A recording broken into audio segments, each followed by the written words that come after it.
سوره مؤمنون. اعوذ بالله من الشیطان الرجیم. بسم الله الرحمن الرحیم. به نام الله که بخشاینده و با رحمت است.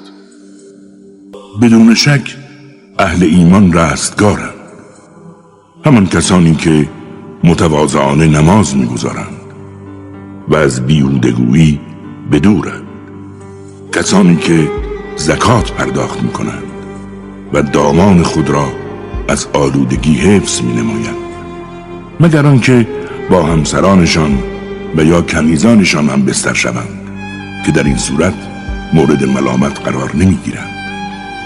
و اگر کسی جز از این طریق دنبال راه دیگری برود، بی تردید تجاوزگر است. اهل ایمان کسانی هستند که هم نسبت به اماناتی که به آنها سپرده شده و هم به عهدی که بسته‌اند وفادارند و آن را رعایت می‌نمایند. همانها که به عبادتها اهمیت می‌دهند و آن را زنده نگاه می‌دارند. اینها وارثان حقیقی میراث الهی‌اند، کسانی که بهشت برین را ارث می‌برند و در آن جاودانه‌اند. به راستی انسان را از عصاره گل آفریدیم، سپس او را به صورت نطفه‌ای در یک جای مطمئن رحم قرار دادیم. آنگاه از نطفه لخته خونی آفریدیم و آن لخته خون را به پاره گوشتی بدل کردیم. سپس اسکلتش را ساختیم و بر آن گوشت رویاندیم و سرانجام او را به شکل جدیدی درآوردیم.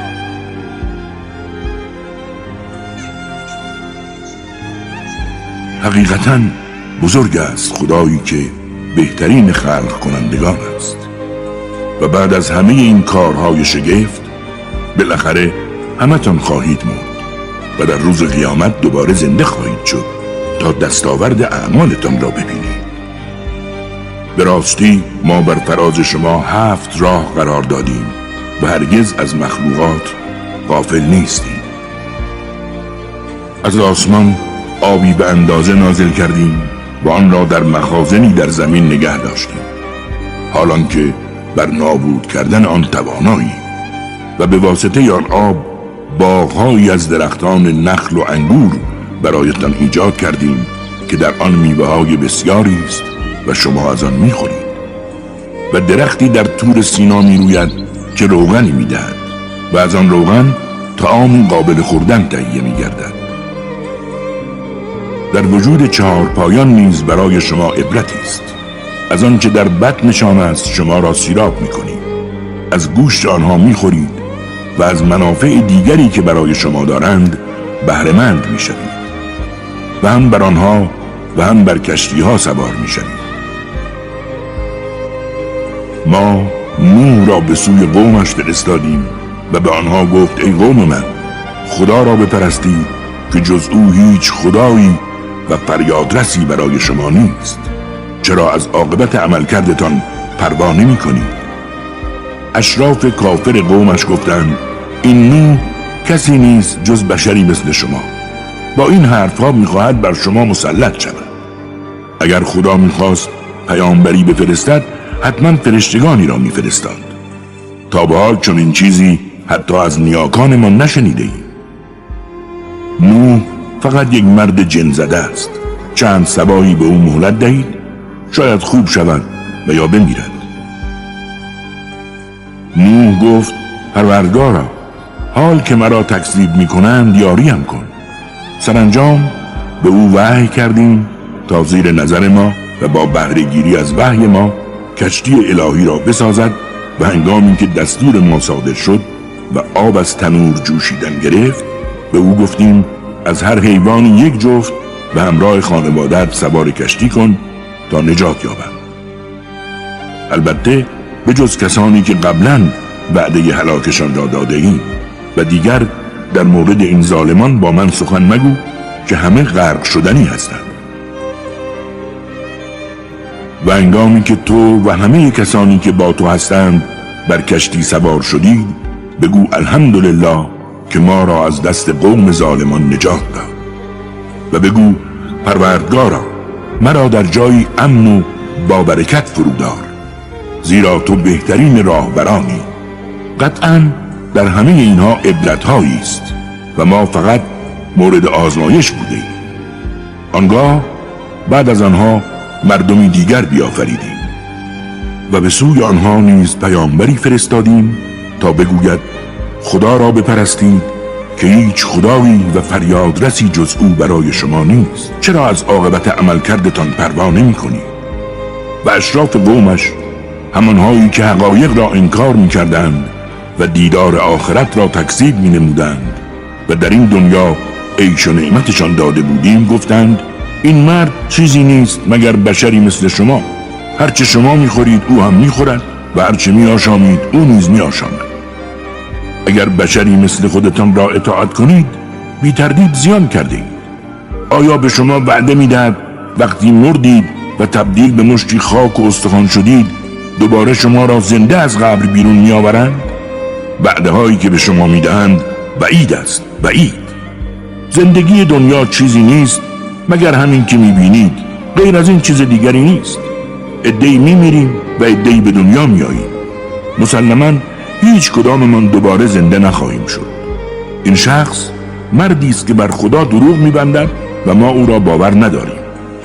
گفت پروردگارا حال که مرا تکذیب کردند یاریم کن. خدا گفت به زودی از اندیشه و عملکردشان پشیمان خواهند شد. سرانجام سیحه‌ای مرگبار و به حق آنها را فرا گرفت و همه‌شان را چون گیاهی خشکیده نمودیم.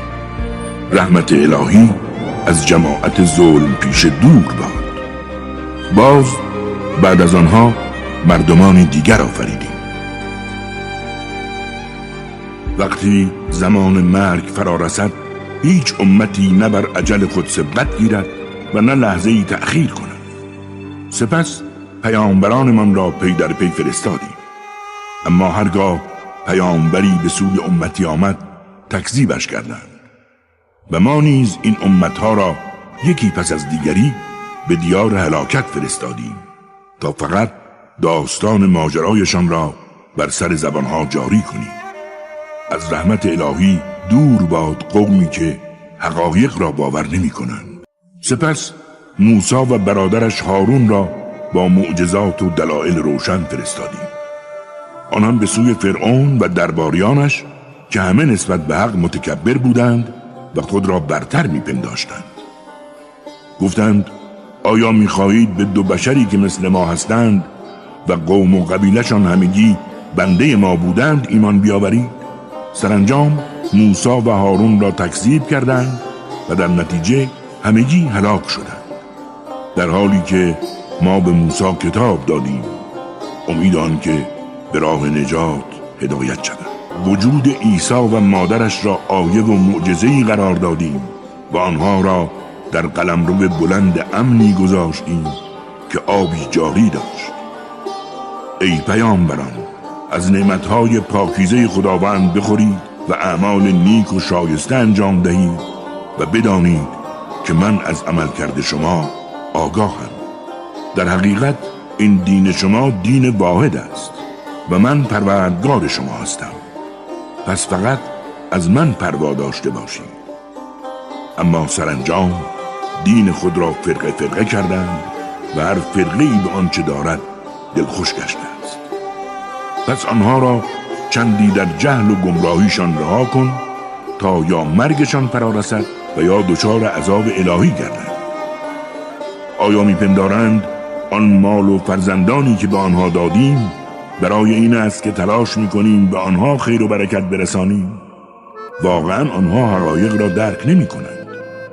بدانید آنها که از خوف پروردگارشان بیمناکند و آنها که به آیات نجات بخش پروردگارشان ایمان دارند و کسانی که به پروردگارشان شرک نمی‌ورزند و آنها که پرداختنی ها را پرداخت می کنند و با وجود این باز از این که به سوی پروردگارشان ره سپارند قلبهایشان در هراس است، همه اینها کسانی هستند که در انجام نیکی ها شتاب می کنند و از دیگران پیشی میگیرند. ما هیچ کس را بیش از طاقتش تکلیف نکردیم، زیرا نزد ما کتابی است که بر اساس حق سخن میگوید و تقدیر میکند و قطعاً بر آنها ستم نخواهد رفت. دلهای مخالفان از نتیجه اعمالشان در بیخبری است. غیر از این کارها عملکرد دیگری نیز دارند که پیوسته مرتکب میشوند و ما از آن آگاهیم. هنگامی که مرفهین آنها را دچار عذاب کنیم، آنگاه همشان استغاثه کرده ناله سر میدهند. ناله و فریاد نکنید که امروز از سوی ما هیچ کمکی به شما نخواهد رسید.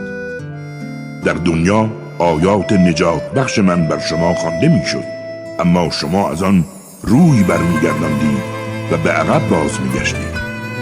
نسبت به آن تکبر می‌ورزیدید و در شب نشینی هایتان به بدگویی می‌پرداختید. چرا آنها در این آیات تدبر نمی‌کنند؟ شاید مطالبی انحصاری به آنها رسیده که به نیاکانشان نرسیده است و شاید هم پیامبرشان را نشناخته این کار می‌کنند و شاید هم می‌گویند او دیوانه است. نه، قطعاً او حق را به آنها رسانده، اما اکثرشان از حق کراهت دارند. اگر قرار بود که حق از پی هوس‌های آنها برود، تا کنون سراپای آسمان‌ها و زمین و هر که را در آنهاست فساد و تباهی فرا گرفته بود. ما فقط اندرزشان داده ایم، اما آنها از این پند و اندرز هم روی گرداندند. شاید هم تو از آنها مزدی می‌طلبی، اما می‌دانی که مزد پروردگارت بهتر از هر مزد دیگری است و او بهترین روزی دهندگان است. یقیناً تو آنها را در همه امور به راه راست و درست دعوت می‌کنی. به راستی کسانی که به آخرت ایمان نمی‌آورند از راه درست و نجات بخش انحراف یافتند. برخی چنان لجوجند اگر به آنها رحم کنیم و مصیبتی یا که دامنگیرشان شده برطرف کنیم، باز سرسختانه در کفر و طغیان سرگشته و حیران باقی میمانند. ما آنها را گرفتار عذاب الهی کردیم، زیرا هیچ تواضع و فروتنی نسبت به پروردگارشان ندارند و به درگاهش تضرع و زاری نمی کنند. وقتی دروازه عذاب سخت را بر روی آنها بگشایم، دیگر از همه جا ناامید می گردند. او کسی است که برایتان شنوایی، بینایی و دل پدید آورد، اما چه اندک و کم ارزش است شکرگزاریتان. او کسی است که شما را در زمین آفرید، با این وجود به سویش جمع خواهید شد. او کسی است که زنده می کند و می میراند، حتی گردش شب و روز به خاطر اوست. چرا تعقل نمی کنید؟ نه، آنها هم همان اباطیلی را می گویند که پیشینیانشان می گفتند آیا هنگامی که مردیم و تبدیل به مشتی خاک و استخوان شدیم دوباره زنده خواهیم شد؟ پیش از این نیز به ما و پدرانمان چنین وعده‌هایی دادند. این حرفها فقط افسانه‌های پیشینیان است. بگو پس این زمین و موجودات روی آن متعلق به کیست؟ از کجا آمده است؟ اگر می‌دانید بگویید. به زودی خواهند گفت از آن خداست. بگو آیا اکنون پند نمی‌گیرید؟ بگو چه کسی پروردگار آسمان‌های هفتگانه و پروردگار عرش عظیم است؟ به زودی خواهند گفت از آن خداست. بگو چرا حرمت نگاه نمی‌دارید؟ بگو ملکوت و تقدیرات هر موجودی به دست کیست؟ و چه کسی است که به دیگران پناه می‌دهد اما خود به پناه کسی نیاز ندارد؟ اگر می‌دانید بگویید. به زودی خواهند گفت از آن خداست. بگو به کدامین سو جادو شده ای؟ نه، ما حق را تقدیم آنها کرده ایم، اما آنها به دروغ انکارش میکنند. خداوند هیچ فرزندی اختیار نکرده و هیچ خدایی با او همکاری ندارد. اگر چنین بود هر خدایی با مخلوقات خویش به سوی میرفت و بعضی بر بعضی دیگر سلطه‌جویی میکردند. منزه است خدا از آنچه که توصیف میکنند. او خدای دانای نادیده ها و دیده هاست و از هرچه شریکش قلمداد میکنند برتر و بلند مرتبه تر است. بگو پروردگارا، هرگاه عذابی را که به آنها وعده داده‌ای بر من بنمایی. پروردگارا، مرا از آن قوم ظالم قرار مده.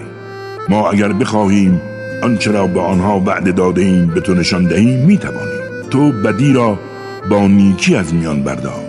ما خودمان نسبت به آنچه وصف میکنند آگاه تریم.